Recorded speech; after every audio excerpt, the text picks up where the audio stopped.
আজি হ'ল ভাদৰ 3 তাৰিখ। আমি একমাহ মাছ মাংস খোৱা নাছিলোঁ। আজি মঙলবাৰ, আজি কিন্তু আমি মাছ মাংস খাম। আমি বিফ খাই আছোঁ।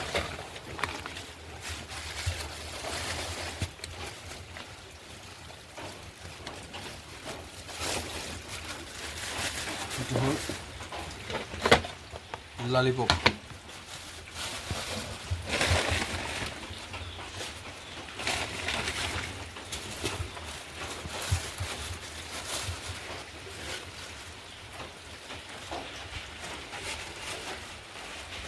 আৰু এইটো হ'ল গাহৰি।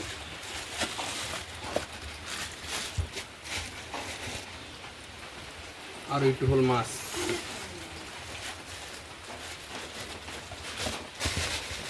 মাছ মানে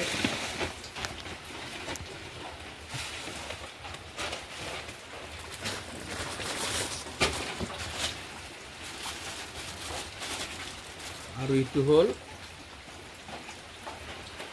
হ'ল মানে এইটো আলুৰ লগত বনাম, আৰু এইটো কোমৰাৰ লগত মানে গাহৰি খাৰ বনাম। এইটো হ'ল তেজৰ লগত, এইটো হ'ল তেজ আৰু কোমৰাৰ লগত খাৰ বনাম। আপোনালোকে চাই থাকিব। মাছ মাংস বনালে মানে চুলাত বনালেহে ভাল লাগে। এইটোৰ কাৰণে মোৰ চুলাত মানে হিটটো কম হৈ আছে। এইটো মানে বেটাৰী দিছিলোঁ, বেটাৰীটো চাৰ্জ নাই। এইটো আৰু চ'লাৰটো দি দিম। চ'লাৰৰ পাৰ দি আছোঁ, মানে ইয়াৰ পাৱাৰটো বঢ়াই দিম। কেনেকুৱা পাৱাৰটো বঢ়াই দিব লাগিব, plus to plus, minus to minus. ইয়াত অলপ হ'লে এটা টেম্পাৰ আহি যাব। নিজে আহি গৈছে, চাউণ্ড উঠি গৈছে। মানে আপোনালোকে যিকোনো গাহৰি বা ব্ৰইলাৰ আপোনালোকৰ আজি খোৱাৰ কাৰণে বান নাখাল। যদি আপোনালোকে কেতিয়াবা বইল কৰি থ'ম বুলি ভাবিছে, তেতিয়াহ'লে গৰম পানী আমাৰ মানে পানীটো উতলাৰ পিছত ৰং গুড়া দি দিম। ইয়াত ৰং গুড়াটো দি দিম। ৰং গুড়াটো অলপ উতলিব, তাৰপিছত আমি মাংসখিনিতে এনে বইল কৰিম। যিকোনো মাংস যদি আপোনাৰ আজি খোৱা সুবিধা নহয়, অহাকালি খাম বুলি ভাবিছে, ঠিক এনেকুৱা নিচিনা কৰি ল'ব।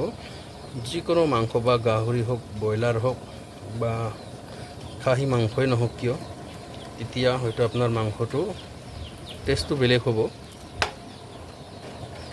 আপোনালোকে প্ৰমাণ চাব, তাৰপিছত মোক কমেণ্ট কৰিব। আগতে উতলাই ল'ব লাগিব। পানীখিনি খুবেই ধুনীয়াকৈ বইল হ'ব লাগিব। তাৰপিছত মাংসখিনি দি দিব লাগিব।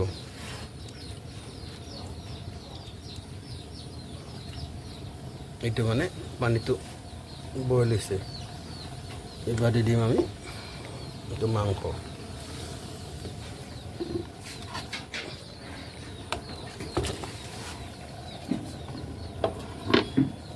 তাৰপিছত আপোনালোকে চাব কেনেকুৱা লাগে, বা আজি আপোনালোকৰ খোৱাৰ কাৰণে সুবিধা নাই, অহাকালি খাম।